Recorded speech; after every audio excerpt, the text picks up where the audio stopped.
Assalamualaikum warahmatullahi wabarakatuh. Perkenalkan kami dari kelompok 2 yang beranggotakan saya, Dian Valentia, Syadia Alfi Pramastika, Anita Novitasari, Fadilah Nur Indahsari, dan Umar Faruk.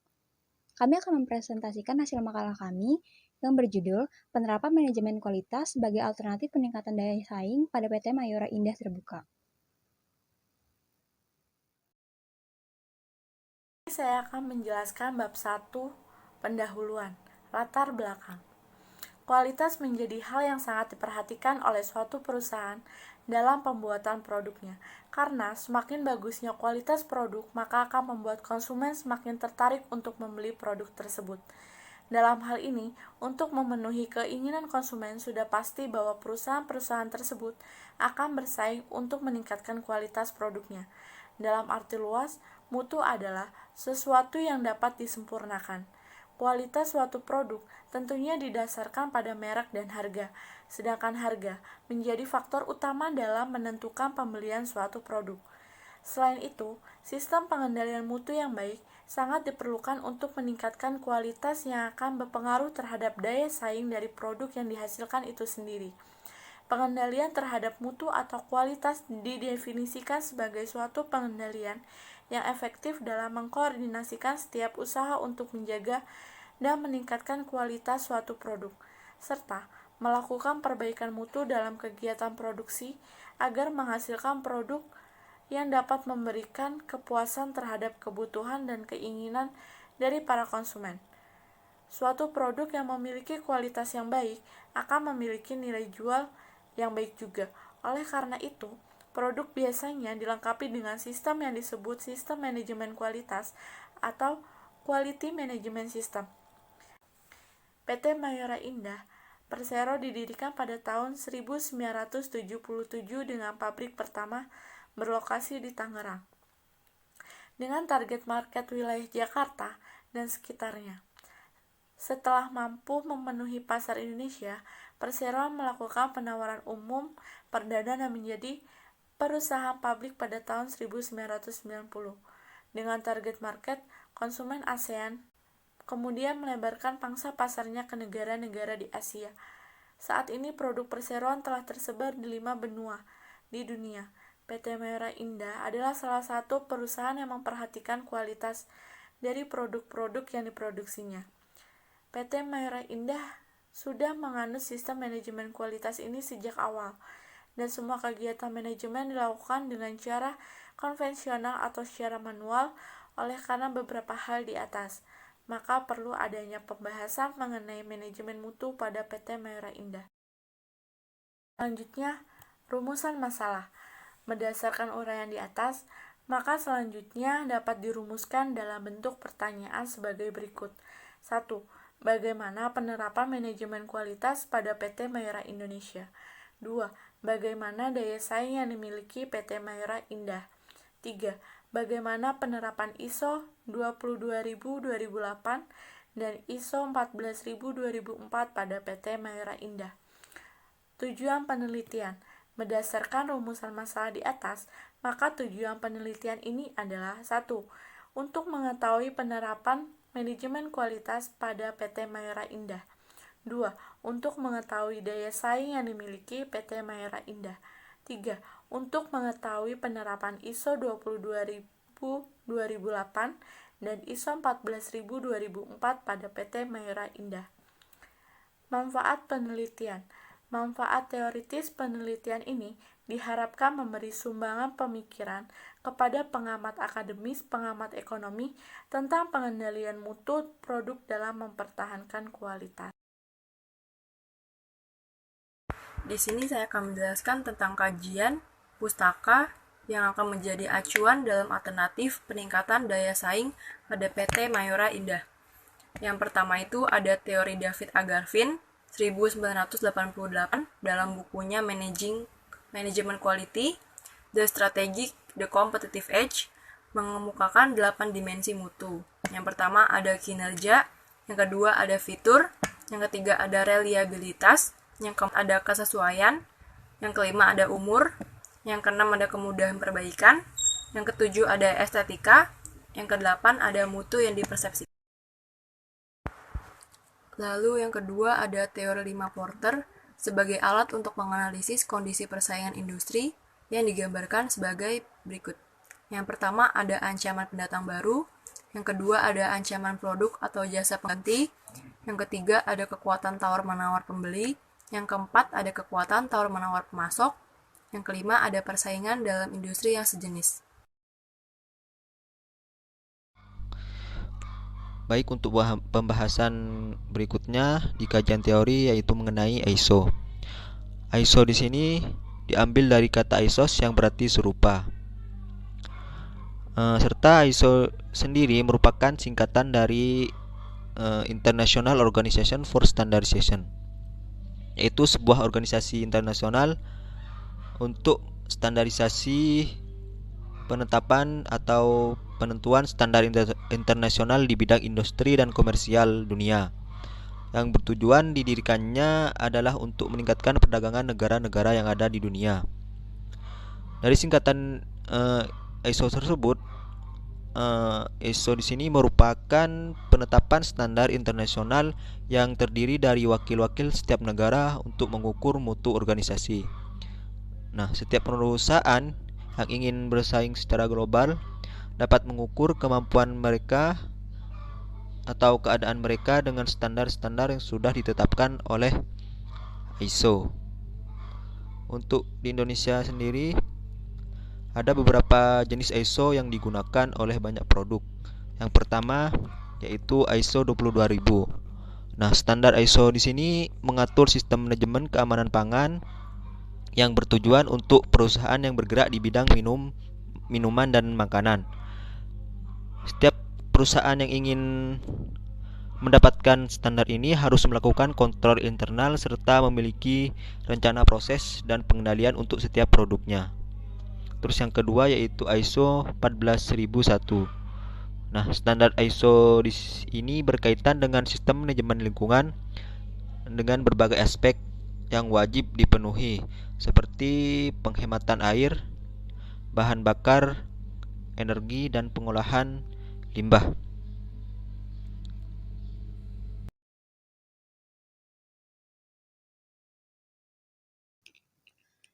Saya akan menjelaskan penerapan 8 dimensi kualitas menurut Garvin 1996 pada PT Mayora. Yang pertama ada performance. Salah satu produk dari PT Mayora, yaitu Energen, memiliki fungsi sebagai sarapan praktis yang bernutrisi dan bergizi lengkap. Dapat dilihat dari informasi nilai gizi yang ada di belakang kemasan, persajian Energen coklat mengandung 130 kilokalori, 3,50 gram lemak total, 17 gram gula, 23 gram karbohidrat total, 1 gram protein, dan 1 gram serat pangan. Dari kandungan tersebut, persajian Energen coklat dapat memenuhi 6% angka kecukupan gizi manusia per hari. Yang kedua ada feature. PT Mayora menggunakan kemasan yang unik dalam salah satu produknya, yaitu kembang gula Kiss. Kembang gula Kiss memiliki kemasan yang unik dengan pesan singkat di belakang kemasannya seperti I love you, terima kasih, dan terima kasih. Ini merupakan daya tarik tersendiri bagi konsumen dan dapat menjadi media baru untuk menyampaikan pesan unik kepada orang lain. Yang ketiga ada reliability, yaitu dalam menjual produk, Perseroan melakukan diversifikasi pada setiap merek-merek dagangnya. Pada tahun 2020, divisi biskuit Perseroan memberikan kontribusi paling besar, sehingga dapat dilihat bahwa pelanggan memiliki kepercayaan terhadap produk biskuit dari PT Mayora. Selain sebagai makanan pendamping, biskuit yang diproduksi juga memiliki nilai gizi yang bermanfaat seperti pada biskuit Roma kelapa yang mengandung vitamin B1, B2, B6, B12, dan vitamin E. Yang keempat ada conformance. PT Mayora mendapatkan sertifikat ISO 22000 tahun 2018 dari SGS Indonesia, dan PT Mayora juga menerapkan ISO 14000 tahun 2004.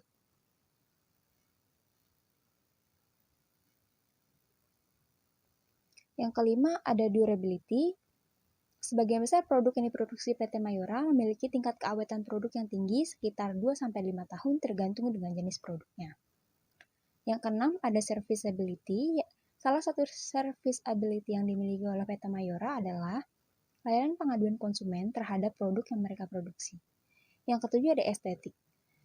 Estetika yang dimiliki oleh produk dari PT Mayora adalah kemasan Share It. Kemasan syariat ini sudah diterapkan dalam 2 produk, yaitu Beng Beng dan Kalpa. Kemasan syariat ini menjadi daya tarik tersendiri bagi pelanggan. Dengan adanya kemasan syariat, pelanggan dapat membawa produk dalam jumlah banyak, namun dengan kemasan yang cukup kecil dan tidak memerlukan penggunaan tempat yang banyak. Kedelapan, ada perception. PT Mayora membangun citra dan reputasi produknya melalui iklan di media massa maupun di media sosial, dan mengadakan event. Seperti Teh Pucuk yang mengadakan event Pucuk Cool Jam Festival, yaitu ajang apresiasi bakat bermusik anak muda. Event ini juga merupakan wadah untuk mengembangkan skill bermusik dan kreativitas para talenta-talenta muda berbakat. Metode 5 forces. Yang pertama adalah ancaman dari pesaing. PT Indofood menjadi kompetitor terberat PT Mayora Indah Tbk. Dengan perkembangan makanan ringannya yang semakin bervariasi dan booming di masyarakat, dengan adanya pesaing yang mumpuni, maka akan menjadi ancaman bagi PT Mayora Indah Tbk dalam menguasai pasar. Untuk menguasai pasar, PT Mayora Indah Tbk melakukan strategi pemasaran global dengan berekspansi ke 100 negara dimulai dari kawasan ASEAN. Strategi pemasaran agresif diperlukan dalam menghadapi persaingan bisnis ini agar produk dapat menjadi pilihan konsumen. Ada 2 hal yang harus dimiliki oleh perusahaan, yaitu brand awareness atau tingkat keterkenalan dan brand association atau citra positif. Untuk memperolehnya, peningkatan promosi dan perbaikan pelayanan konsumen dapat dilakukan untuk menghadapi persaingan ini. Yang kedua adalah ancaman pendatang baru. Masuknya pendatang baru dalam industri makanan olahan, yaitu PT Kemang Food Industry dan PT Mang Food Inovasi Pangan, menjadi cenderung menguasai segmen pasar yang ada dalam jumlah kecil. Ada beberapa sumber utama hambatan untuk masuk dalam pasar, diantaranya skala ekonomi, perbedaan produk, kebutuhan modal, ukuran keuntungan biaya independen, akses ke saluran distribusi, dan hambatan dari pemerintah serta hukum. Yang ketiga adalah daya tawar-menawar pemasok. Kekuatan tawar pemasok untuk PT Mayora Indah Tbk tahun 2021 mengalami kenaikan, disebabkan oleh kenaikan harga bahan baku di tengah pemulihan ekonomi pada masa pandemi COVID-19. Hampir seluruh bahan baku utama yang dimanfaatkan perusahaan mengalami kenaikan harga jual, seperti minyak sawit, gula, terigu, dan minyak, yang berimbas terhadap pengemasan dan penurunan profit. Yang keempat adalah daya tawar-menawar pembeli. Pembeli atau pelanggan menjadi salah satu faktor yang penting dalam menjaga kehidupan perusahaan. Dengan mendapatkan pembeli atau pelanggan dalam jumlah yang besar, dapat diartikan bahwa perusahaan memenangkan persaingan dalam suatu industri dengan perusahaan lainnya. Kekuatan tawar pembeli PT Mayora Tbk mengalami penurunan.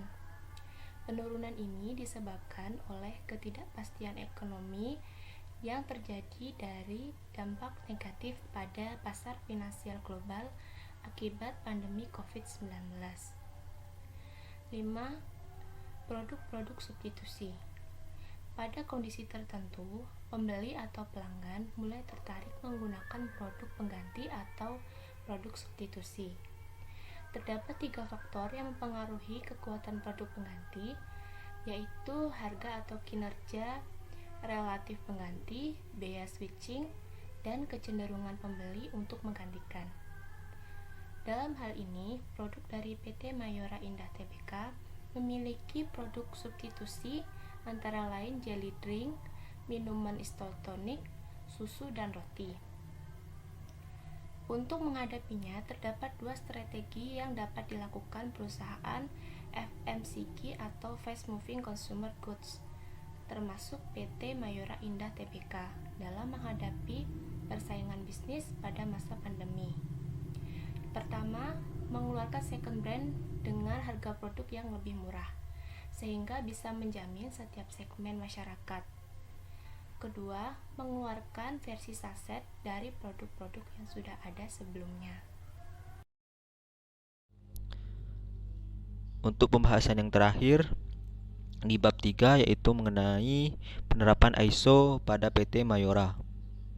Yang pertama yaitu penerapan ISO 22000 pada tahun 2018.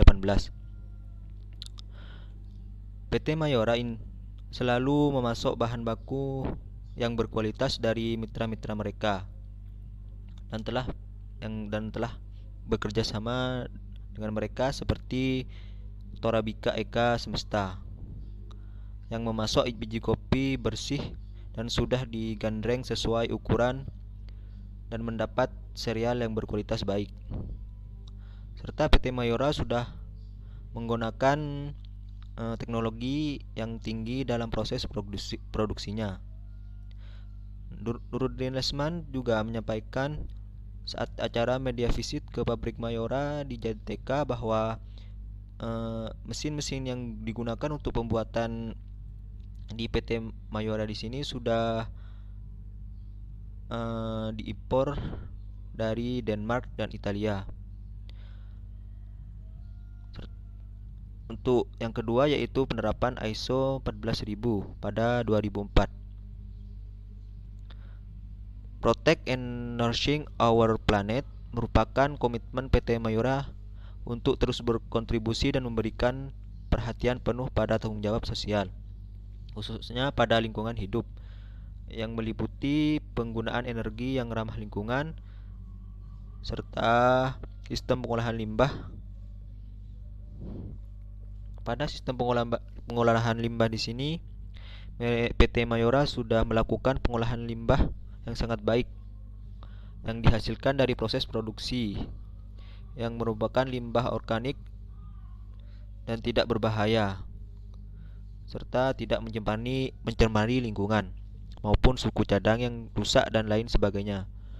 Di Departemen Produksi terkait perbaikan, mendaur ulang dan menggunakan kembali limbah yang ada dengan sebaik mungkin.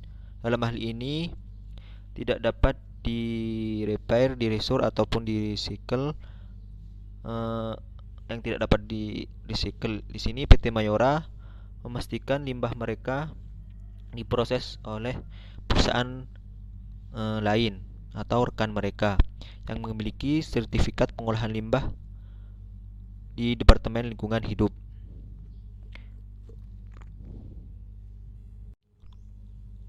Baik, sekian dari kami untuk presentasi pada kesempatan kali ini dari kelompok 2. Kurang lebihnya mohon maaf.